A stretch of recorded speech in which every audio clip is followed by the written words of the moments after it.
तो हम अपना ये दिन की शुरुआत करेंगे एक अपने कुछ मंगलाचरण से।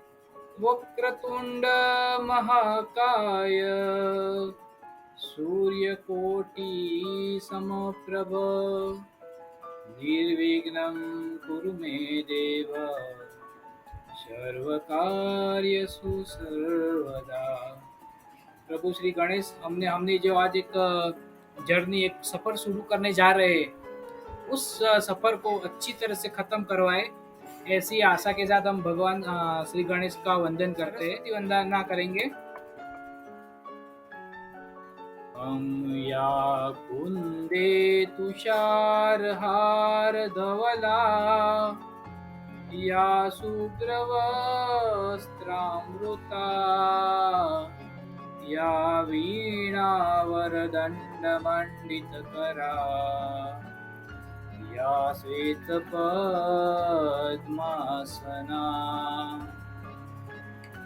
या ब्रह्माच्युत शंकर प्रभृतिभिः दैवे सदा वन्दिता सा मां पातु सरस्वती भगवती विशेषजाड्यापहा। ॐ सहनाववतु सहनो भुनक्तु सह वीर्यं करवावहे तेजस्वी नावतीतमस्तु मा विद्विषावहे। ॐ शान्तिः शान्तिः शान्तिः। गुरु ब्रह्मा गुरु विष्णु गुरुदेवो महेश्वरा गुरु साक्षात् परं ब्रह्मा तस्मै श्री गुरुवे नमः। ओम शांति शांति। तो कैसे हो आप लोग? एकदम वेल डन। आपको ये ज्योतिष शास्त्र सीखने का जो भी मन है, तो मैं आपको एक प्रॉमिस करता हूँ आज से, जो लोग भी मेरे से साथ जुड़े रहेगा अंत तक, वो ऐसा कोई भी आपके पास चार्ट आएगा, ऐसा कोई भी चार्ट होगा तो आप उसको एनकोड कर पाएंगे, मतलब कि उसका ज्योतिषीय विवरण कर पाओगे। मैं अगले 30 लेक्चर में आपको, अगले 30 क्लास में आपको ये सिखा दूंगा कि ये कैसे करना है। ठीक है, इसके लिए जो हम हमारा जर्नी कैसे करेंगे उसके बारे में आज मैं आपको थोड़ा सा गाइड करूंगा। मैं फ्री में क्यों सिखा रहा हूँ, मतलब हर जगह पे पैसे लेते, पैसों के बिना कोई कुछ काम नहीं होता है, फिर भी मैं फ्री में सिखाता हूँ। तो मैं आपको एक बात बता देना चाहता हूँ, फ्री में कुछ भी नहीं होता है। No lunch is free, free में कुछ नहीं होता है। लेकिन सिर्फ पैसा, मतलब money is not a matter. दुनिया में बहुत सी चीजें हैं जो आप किसी को दे सकते हो। तो मेरे पास क्या था, मेरे पास पैसा नहीं है आपके लिए, मेरे पास एक विद्या थी, तो मैं आपको विद्या दे रहा हूँ। आप लोग मुझे क्या दे सकते हैं? तो आप लोग मुझे सपोर्ट दे सकते हैं। मेरी विद्या को आगे बढ़ाने में, दूसरों लोगों तक पहुंचाने में सपोर्ट दे सकते हो। कैसे दे सकते हो? तो उसके लिए आप एक तो क्या कर सकते हो, मेरा एक इंस्टा और यूट्यूब से आप जुड़े, और आपके जो भी दोस्त लोग हैं, जो भी मित्र है आपके जो कनेक्शन में, उनको उसके साथ जोड़िए।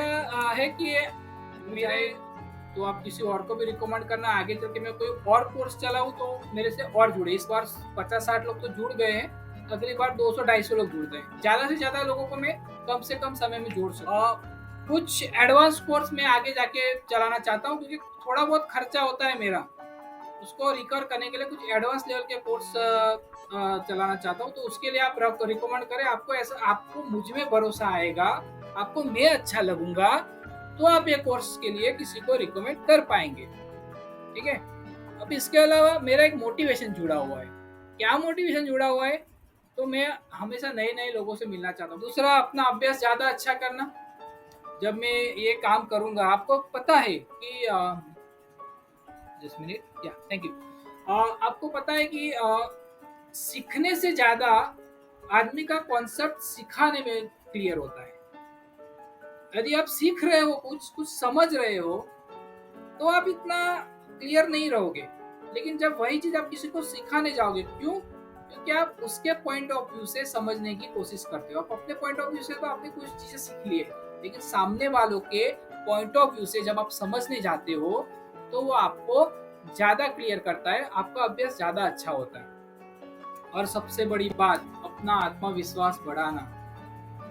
जब तक आप अपने नॉलेज को दूसरों के सामने नहीं रखोगे, दूसरों के साथ आप नहीं बांटोगे, तब तक उस नॉलेज के लिए आपका आत्मविश्वास कभी नहीं बढ़ेगा। आपके पास नॉलेज है, लेकिन उसका आपको आत्मविश्वास लेना है तो उसको आपको लोगों से बांटना पड़ेगा। तो मैं वही काम कर रहा हूँ, आप लोगों से मेरा नॉलेज बांट रहा हूँ ताकि मेरा खुद का आत्मविश्वास बढ़े। मेरी इस नॉलेज के लिए मैं लोगों के सामने इस नॉलेज को रख सकूँ। ठीक है, सबसे पहले आपको एक काम करना है कि आज से लेके अपना एक कोर्स खत्म होता है उसके बाद भी हर हफ्ते 4 से 5 घंटे देना है ज्योतिष के लिए। हर हफ्ते आपको 4 से 5 घंटे देना ही है, मतलब कि दिन का 1 घंटा से भी कम समय। आपको हर रोज कुछ ना कुछ अभ्यास करना है, किसी की कुंडली का करना है, किसी के ग्रंथ में से कुछ पढ़ना है। जो बेसिक सारी टर्मिनोलॉजी मैं आपको अगले 30 लेक्चर में सिखा दूंगा। जो भी चल रहा है, जो भी बेसिक जो जो चीजें चल रही है वो सारी मैं आपको सिखा दूंगा। उसके लिए आप बिल्कुल निश्चिंत रहिए, आपको हर वो चीज सिखा दूंगा जिसके जो ज्योतिष में आती है। ठीक है, उसके बाद दूसरा है जो है वो है, ये बहुत ही बड़ा है, कम से कम आपको कम से कम 1000 कुंडलियों का विश्लेषण करना है। आपको एक अच्छी ज्योतिष बनना है तो आपको कुंडलियों का विश्लेषण करना पड़ेगा। अभी इस चीज को आप एकदम इसको आप बहुत ही ध्यान से समझ लो। अभी हमारा ज्योतिष का क्लास शुरू हो गया है, आप लोग ज्योतिष सीखना शुरू करोगे तो आज से ही आप कुंडलियों के डेटा लेना शुरू कर दो। कैसे डेटा लेना है, मैंने आप सबका 1 पेजर कुंडलियां मंगवाई थी, उसी तरह आप अपनी आसपास के लोगों की कुंडलियों का डेटा लेना शुरू कर दो। सबसे दूसरा एक ये है कि आप अपने आसपास के लोग हो गए, जो आपके घर के, जैसे आप मैरिड हो, आपकी वाइफ हो गए, आपके बच्चे हो गए, आपके माता पिता हो गए, भाई बहन हो गए, आपके अड़ोस पड़ोस हो गए, आपके ऑफिस में आपके कलीग्स हो गए, वो सबकी कुंडलियां कलेक्ट करना शुरू करो। ठीक है, ऐसा करते करते आप कम से कम 50 से 100 कुंडली अभी से ही कलेक्ट करना शुरू कर दो। और उसके बाद धीरे धीरे धीरे जैसे जैसे आप सीख रहे हो, उसे जैसे जैसे आपका मॉड्यूल 5 आएगा, उसके बाद आपको पता चलेगा कि आप किस तरीके से इसको कंट्रोल कर पा रहे हो, या किस तरीके से इन कुंडलियों को आप देख सकते हो। ज्योतिष के लिए सबसे बड़ा चीज है अच्छी और मधुर वाणी। मतलब आप जो कुछ भी बोल रहे हो वो काफी अच्छे से और मधुर तरीके से किसी को प्रेजेंट करोगे तो वो लोग आपसे ज्यादा जुड़ा रहेगा। ठीक है, और एक पॉइंट है जो क्रिएट द, जिसको मैं बोलता हूँ कि आपको लोगों में आपका भरोसा जीतना। तो जैसे जैसे आप, मैंने बोला ना आपको 1000 कुंडली का विश्लेषण करना है, जैसे जैसे आप कुंडलियों का विश्लेषण करोगे वैसे वैसे आपका प्रिडिक्शन और स्ट्रांग होता जाएगा। जैसे जैसे आपका प्रिडिक्शन स्ट्रांग होता जाएगा वैसे वैसे आप लोगों का भरोसा भी जीतोगे। आपका खुद का तो कॉन्फिडेंस बढ़ेगा ही, लेकिन लोगों का भी भरोसा आप जीत पाओगे।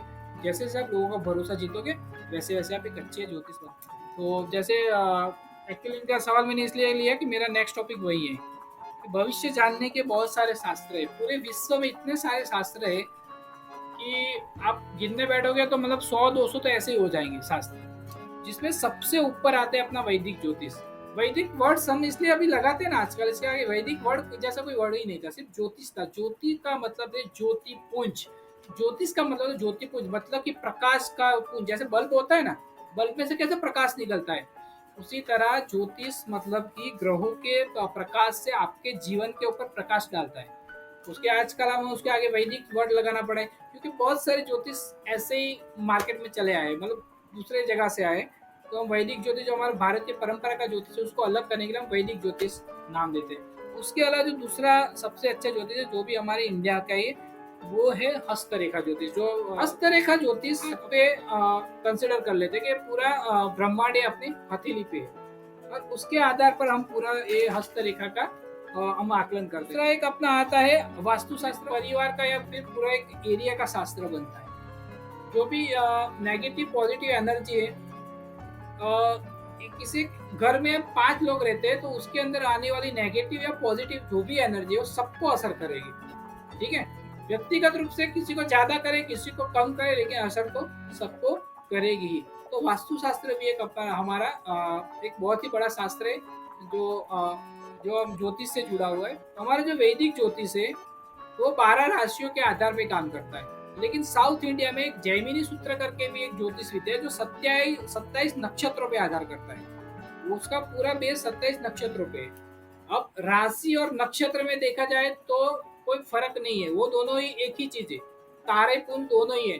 लेकिन हमने पूरे यहाँ से आप देखो पूरा ब्रह्मांड दिखता है 360 डिग्री, तो उसका 27 हिस्सों में हमने पूरा ब्रह्मांड बांट दिया, तो वो बन गए नक्षत्र, और 12 में बांट दिया तो वो बन गई राशि। उसके बाद एक लाल किताब है। लाल किताब आजकल हमारे यहाँ बहुत चलती है। लाल किताब एक्चुअली हमारा इंडिया का कोई ये ज्योतिषीय ग्रंथ नहीं है, ये कहीं आया है अरबस्तान से, अरबस्तान के कई इलाकों से आया है, क्योंकि इंडिया से यूरोप गया, और उसके बाद ये इसको जो लाने ले जाने में जो जिसका बड़ा हाथ था अपने ज्योतिष ग्रंथों का, उसमें अरबस्तान के लोगों का था, क्योंकि अरब लोग ही व्यापार करते थे यूरोप से इंडिया तक। तो उन लोगों ने अपने ज्योतिष शास्त्र में से कुछ खींचा, जैसे खींच खाच करके कुछ बना दिया, उसको लाल किताब कहते हैं। बहुत से लोग लाल किताब को मानते हैं, मेरे समझ में नहीं आता है, इसलिए मैं उसके ऊपर आज कम ही कमेंट करूंगा। जो भी है ये एक शास्त्र है, बहुत लोग मानते हैं, तो मैं इसका अच्छा है बुरा है मैं नहीं कहूँगा। सूर्य ज्योतिष पश्चिम में हमारे यहाँ पे नक्षत्र, चंद्र और लग्न, मतलब लग्न कुंडली के आधार पे पूरा ज्योतिष शास्त्र जुड़ा हुआ है।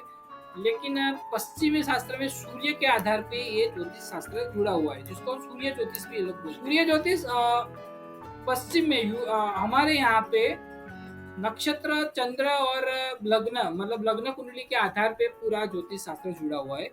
लेकिन पश्चिमी शास्त्र में सूर्य के आधार पे ये ज्योतिष शास्त्र जुड़ा हुआ है, जिसको हम सूर्य ज्योतिष भी लोग बोलते हैं।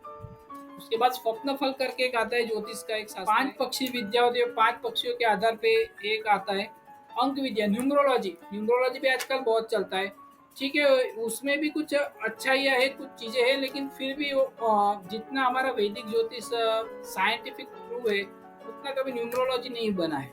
आजकल न्यूमरोलॉजी ज्यादा चलता है वैदिक से ज्यादा। मैं हमेशा देखता हूँ कि न्यूमरोलॉजी और लाल किताब बहुत मार्केट में बहुत चल रही है। उसके बाद एक फेंग शुई है, और एक टैरो। ज्यादा बात नहीं करूंगा मैं, बट जस्ट एक लिस्ट ऑफ केस टाइप के हमारे भविष्य जानने के विविध शास्त्र हैं। हम आज जो सीखने वाले अगले 30 लेक्चर तक जो चीज सीखने वाले वो है अपना वैदिक ज्योतिष, वैदिक एस्ट्रोलॉजी।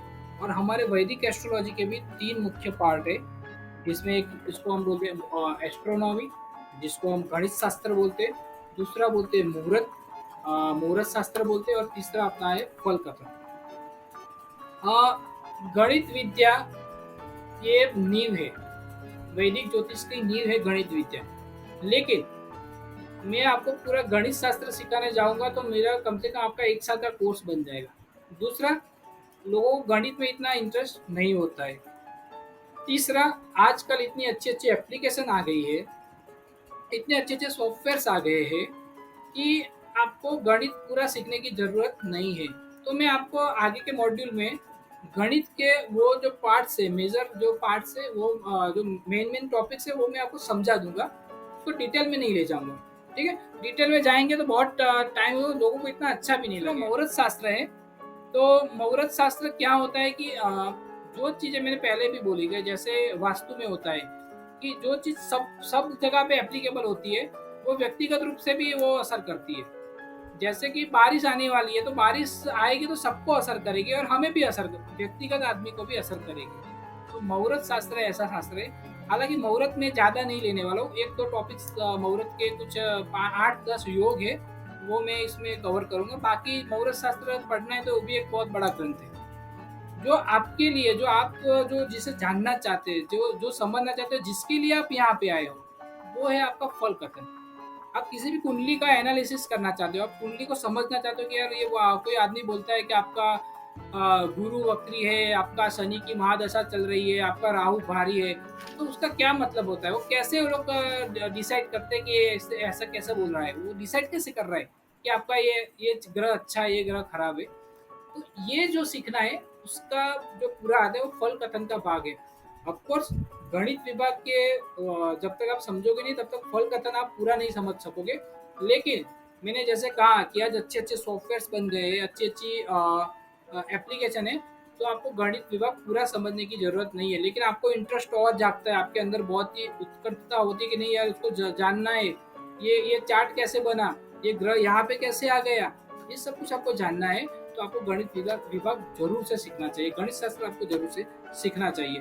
ठीक है, आगे फ्यूचर में और कभी ऐसे, और ये लेक्चर, ये जो हमारा कोर्स है वो खत्म होने के बाद आगे यदि हमें ऐसा मौका मिला तो मैं आपको जरूर से गणित भी आपको सिखाऊंगा, किस तरीके से गणितीय सिद्धांतों से ये ग्रहों का चलन होता है और कुंडली बनाते हैं। ये एक सूत्र है संस्कृत का, जिसमें ज्योतिष कैसे आया वो समझा रहे हैं।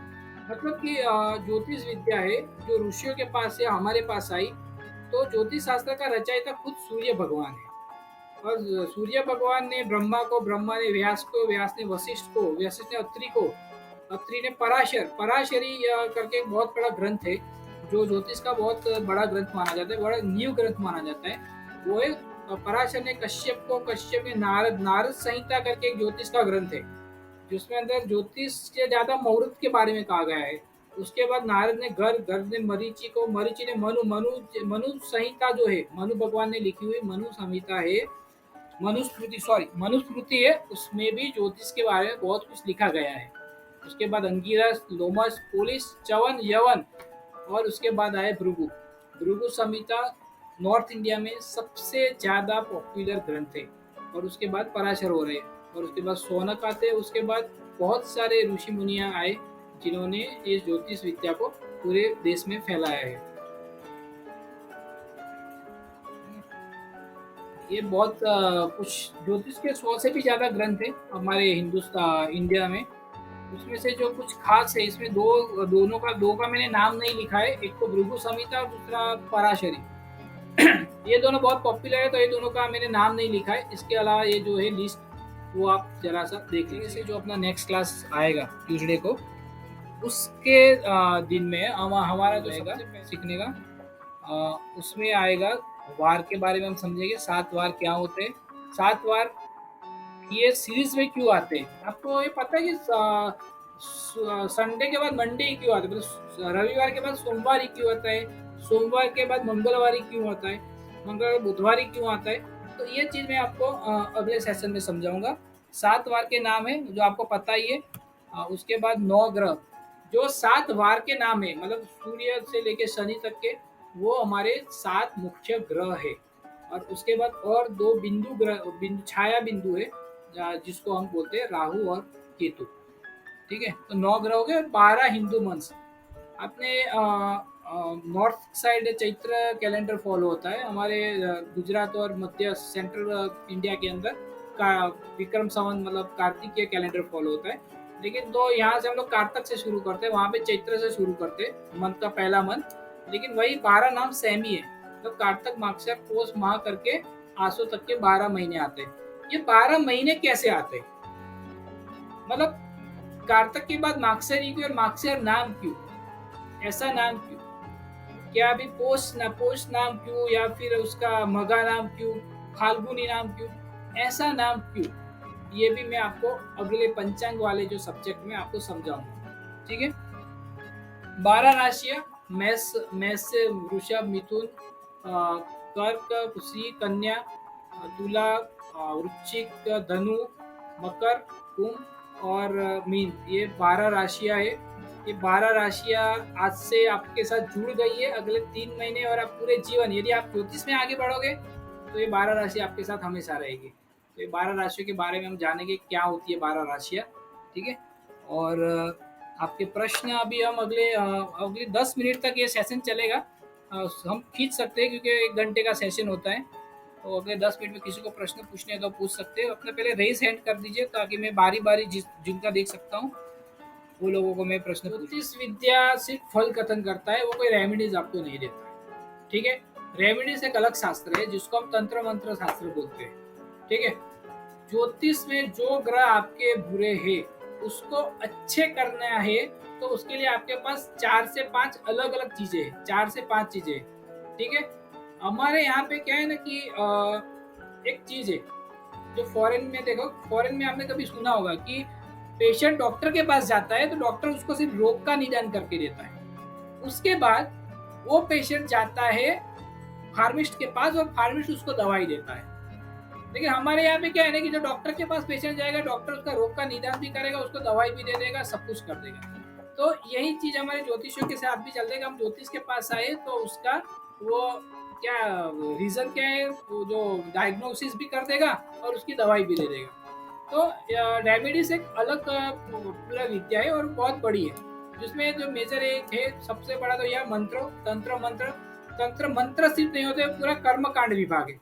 यहाँ पे एक पता नहीं एक शास्त्री जी थे हमारे साथ जुड़े थे, वो इस चीज को अच्छे से समझा सकते हैं कि कर्म कांड होता है, सिर्फ अकेले मंत्रों से कुछ नहीं होता है। ठीक है, मेरे पास ये मोबाइल फोन है, ठीक है, मैं बोलूंगा ओके गूगल, तो इसमें से okay Google call to Himanshu ji, ठीक है, आपका नंबर मेरे में सेव है तो आपको कॉल लग जाएगा। लेकिन यदि इसमें इंटरनेट कनेक्शन ही नहीं है, या तो फिर ये मोबाइल का बैटरी डेड है, या तो फिर गूगल का सर्वर ही डाउन है, तो क्या आपको कॉल लगेगा? नहीं लगेगा, क्योंकि मंत्र यंत्र और तंत्र ये तीनों जब जुड़ते हैं तभी आपको सही उसका फल मिलता है। ठीक है, दूसरा मंत्र के अलावा दूसरी चीजें जो कि सबसे आसान है, सबसे आसान है लेकिन आप करना नहीं चाहते, वो है आपकी रोजनिशी, जो रोज बरोज की आपकी जिंदगी है ना, उसके अंदर जो करना, क्या करना है क्या नहीं करना है, वो एक बार देख लो। कोई ऐसा ग्रह होता है, जैसे कि आपका शनि खराब है ऐसा कोई बोलता है, तो शनि क्या है? शनि न्याय का ग्रह है। आप हर लोगों से आप गलत काम करना बंद कर दो, गलत चीजें करना बंद कर दो, आप शनि से ऑटोमेटिक बच जाओगे। शनि आपका कुछ नहीं बिगाड़ेगा, क्योंकि शनि न्याय करता है। आप जो भी कुछ गलत किया आपको पकड़ लिया, जो करता है। तो जो आपकी रोज बरोज की जिंदगी में आप ग्रहों को समझोगे और उसके हिसाब से जियोगे, आपके खाने पीने की चीजें उसके हिसाब से रखोगे, आपके कपड़े उसके हिसाब से पहनोगे, आपके दूसरों के साथ वर्ताव उसके हिसाब से करोगे, तो आपको बहुत फायदा होगा। ये सबसे आसान और सबसे सही तरीका है ग्रहों को शांत करने का मेरे हिसाब से। लेकिन ये कोई नहीं करता है, क्यों? क्योंकि लोगों को तो ऐसा है कि कोई धागा मिल जाए, तंत्र मिल जाए और मेरे सारे प्रॉब्लम, मेरे सारे पाप धुल जाए। ऐसा कभी नहीं होता है, ऐसा कभी नहीं होता है। जो लोग ये सोच के भी यहाँ पे सीखने आए ना, उनको भी बोलता हूँ भाई ऐसा कभी नहीं होता है, ये चीज बिल्कुल गलत है। ज्योतिष शास्त्र एक विज्ञान है, वो तीन विज्ञानों को समन्वय करने के बना हुआ एक विज्ञान है। ये बहुत अच्छा विज्ञान है, जो मैंने जो समझा है उसके हिसाब से ऐसा कोई विज्ञान नहीं है। इतना फैक्ट एंड फिगर वाला शास्त्र कोई नहीं है। फॉर्च्यून टेलिंग के इतने सारे शास्त्र है, मैंने इतने सारा लिस्ट बताए, उसके अंदर इतने फैक्ट एंड फिगर वाला कोई शास्त्र नहीं है, कोई भी नहीं है। ठीक है, तो बस यही था आपका जो सवाल। उसमें एक दो चीज और जोड़ देता हूँ। ग्रहों को ठीक करने के लिए औषधीय उपचार होते हैं जो ग्रहों के हिसाब से दिए जाते हैं, और रत्न उपचार वगैरह होते हैं, वो भी एक उसमें आता है। डायबिटीज का पार्ट बहुत छोटा रखा है मैंने, लेकिन मैं थोड़ा बहुत जो जितना मैं जानता हूँ, और जो चीज मैं जो जानता हूँ वो नहीं, तो जो चीज मैंने आजमाई हुई है या फिर मैंने देखी हुई है वही उपचार मैं आपको बताऊंगा। क्योंकि आप जैसे आप देखते हो पेपर में यहाँ पे बहुत सारे उपचार लिखते हैं, इसका ऐसा कर दो, इसका वैसा कर दो, इसका ये फल मिलेगा, तो ऐसा बहुत कुछ लिखा होता है। लेकिन जो चीज आपने खुद ने ट्राई की है या फिर आपने अपने अपनों के को उसका फर्क होते हुए दिखा है, वही चीज ट्राई करनी चाहिए। तो मैं ऐसे उपाय आपको लास्ट में बताऊंगा। तो अभी हम ये सेशन आज का खत्म करते हैं, मंगलवार को मिलते हैं। मंगलवार को मैं आपको पंचांग के बारे में सिखाऊंगा, जो अगले 3 लेक्चर तक चलेगा। पंचांग को पूरी तरह से आपने समझ लिया तो आपने 50% ज्योतिष विद्या आपने सीख ली। ओके, तो आपको अच्छा लगा तो फीडबैक देना, और कुछ इम्प्रूवमेंट मेरे में चाहिए, क्या चाहिए अगले मंगलवार। थैंक यू, सेम टाइम पे।